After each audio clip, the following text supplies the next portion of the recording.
everybody, this is Denise with PurplePaperParadise.com, and today we are here with a Make the Cut video. Now if you notice, while I get some things kind of set up here, we are working in the newest version of Make the Cut, which was just released the other day. It's version 4.04.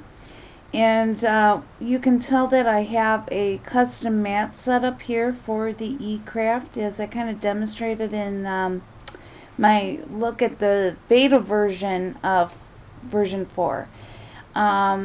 Today, since the new version just came out, I would love to do a full video for you on the note editing tools that were released with this version. But I do kind of feel like I need to play around with them a little bit more and learn them a little bit better myself first. So I'm not going to do that video here for you today. I will be doing that one hopefully very soon. But I did want to share with you something that I am just having so much fun with, and I think that you will too.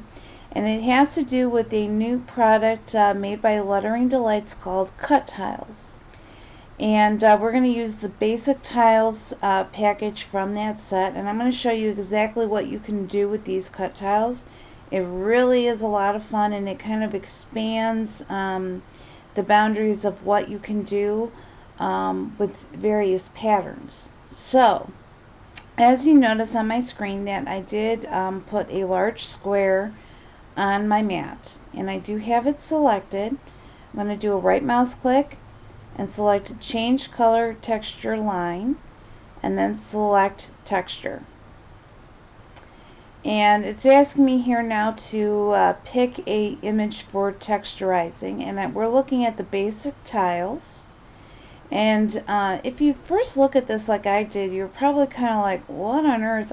Why is everything the exact same color? And you know, there's some nice patterns here, but what am I supposed to do with this? So I'm going to go ahead and select one of these, and I'm going to show you exactly what it is that we can do with this. And I think you'll find that this is really a very cool thing to have in our arsenal. So we're going to go ahead and open up this texture, and we're going to get this box here. Now to start with, we're going to mainly focus on this Adjust Color tab. And when you open this here, you get a choice of 5 different sliders.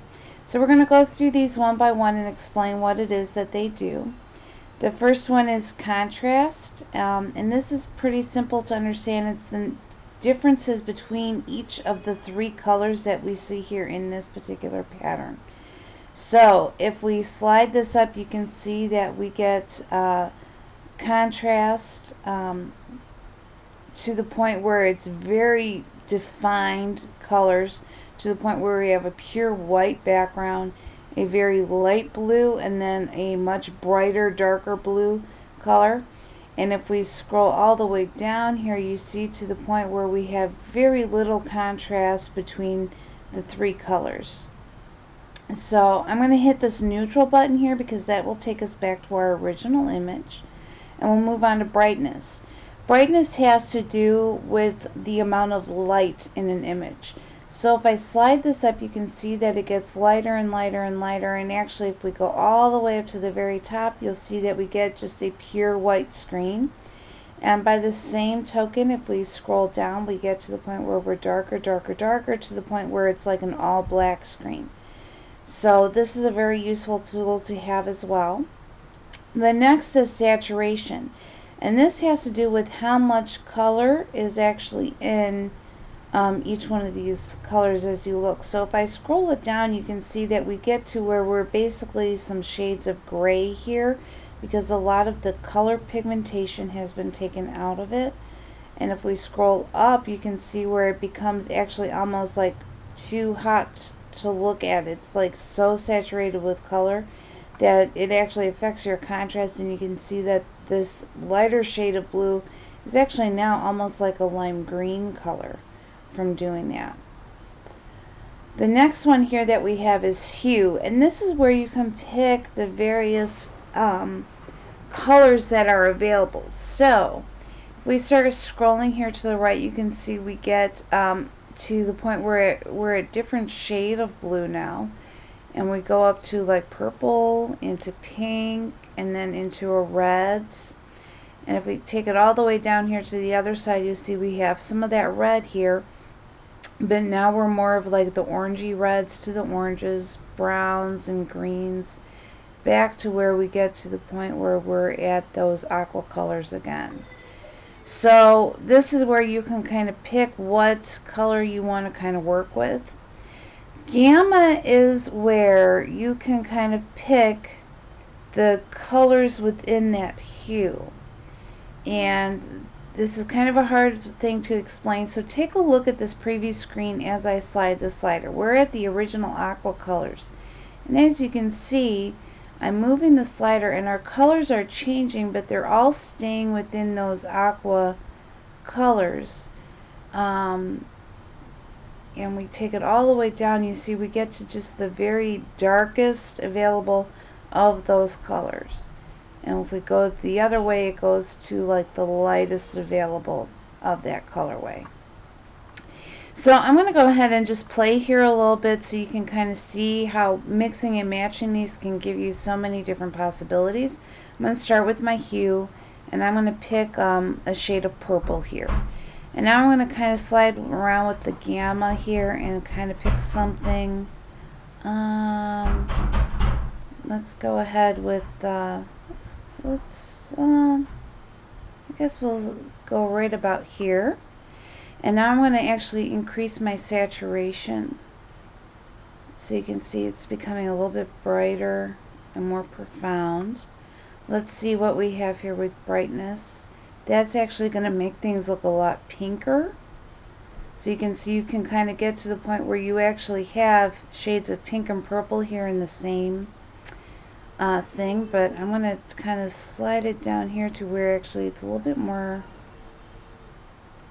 bluish. And now I'm going to change with my contrast, and now you can see I'm getting some real nice shades of that pink and purple together. Let's play with my saturation a little bit more, see what I can come up with. Oh, there we go. That's kind of pretty. There we go. I'm just kind of playing around here. Here we go. I really like this. Now you can see we've got a white background. We've got some pink and some purple here. So this is definitely a way that you can kind of play around with these tiles and find the colors that you really like. So I'm going to go ahead and hit apply to this. And then if you want to, you can adjust some of these other things in here, like rotating your pattern or scaling it, making it bigger or smaller. And then you can just hit OK to fill the shape on your mat with that color. Now you may be wondering, what exactly do you do with that? Well, this was something that I actually did quite a bit of when we were working with the Square One removable fabric, printable fabric product, which is really an awesome product. Is I would create a square like this of a cut tile, and then I would lay an SVG or a shape on top of that. So what I could do is, and let's just resize this so you can kind of see here, is I would take that shape, I put it on a different layer than my, actually wrong button, I would put that on a different layer, so I've got my cut shape on one layer and my printed square on another layer. So I would hide my cut shape, I would print this out using my printer, and just so you're aware, because someone mentioned the other day that I never mentioned it, but you can print directly from Make the Cut. So you can see here that my printer is here, and I can print directly from Make the Cut whatever is on my screen. And if you want to see what is going to be printed, just take a look at Print Preview and you can see there what's going to be printed. And then I would hide my square, open up this, and I would make my hinge using the Print and Cut Hinge Method. And I do have a video on this, so you can search my blog or my YouTube channel to find that, so you can see exactly how that's done. So I would create my hinge, cutting this out, and then I would lay this printed sheet under my hinge so that I would see only the pattern coming through this cut tile here. and then I would cut it out. So that way I basically created just a small patch of a digital paper, so I didn't use up so much ink in my printer filling up a whole sheet of it, and I was able to fill my shape with just that little patch of my digital paper. And this is kind of like doing the technique that I did a long time ago, where I showed you how you can cut scraps using Make a Cut by placing them all on a stabilizer with some removable adhesive. This is the same basic thing, but everything was printed instead of using scraps.